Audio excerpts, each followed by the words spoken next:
જુવારની ભેળ મારી રેડી છે.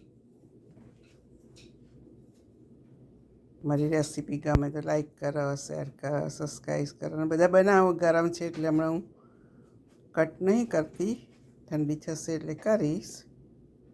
C you next video. Hello everyone, તમે મજામાં છો ને? જો અમે આ જુવારનો લોટ લીધો છે 1 કપ અને 4 ચમચી મેદો ઉમેર્યો છે મેં અને થોડું મીઠું ઉમેર્યું છે.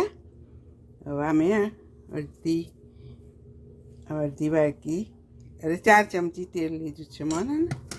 અને હવે આમાં આ દહીં ઉમેરીશું આપણે અડધી વાટકી, અડધો કપ. હવે આપણે એને મિક્સ કરીશું.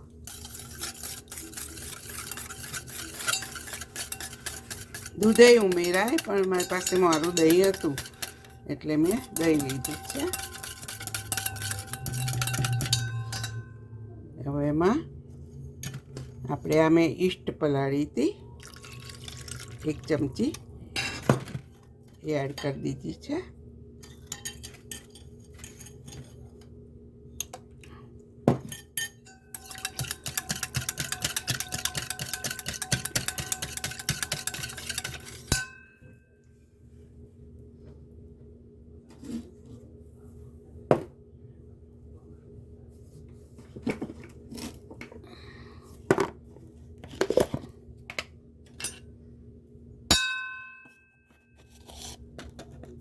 મેં 1 સ્પૂન આ બેકિંગ પાવડર લીધો છે એ ઉમેરું છું.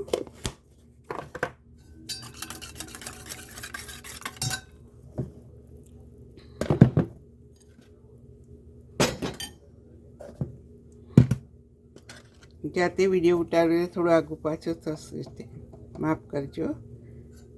હા, 4 ચમચી સુગર ઉમેરું છું.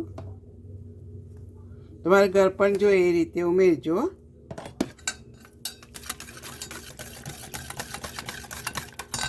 અને આ 4 ચમચી મિલ્ક પાવડર છે.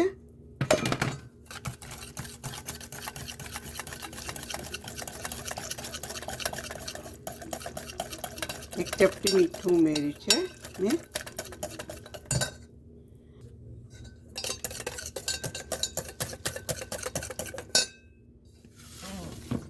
આ મિક્સર છે ને તે આપણે આ લોટ છે એમાં ઉમેરી દઈશું.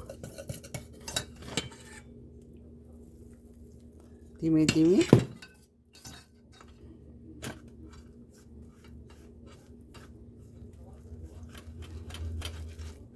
દહીં લીધું છે એટલે બેકિંગ પાવડર અડધી સ્પૂન ઉમેરો તો ચાલે, ના ઉમેરો તોય ચાલે. એમ કારણ કે આપણે આથું લાવવાનું છે, રાઈટ? એટલે જુવારનો લોટ છે ને એટલે આપણે ઢીલો રાખવાનો છે.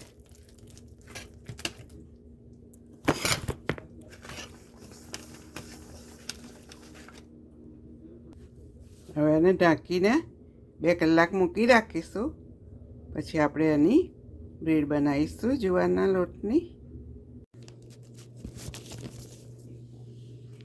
આપણો જુવારનો લોટ આપણે બાંધી રાખીએ તો એના હવે આપણે આ ઉપર તલ એડ કરીશું.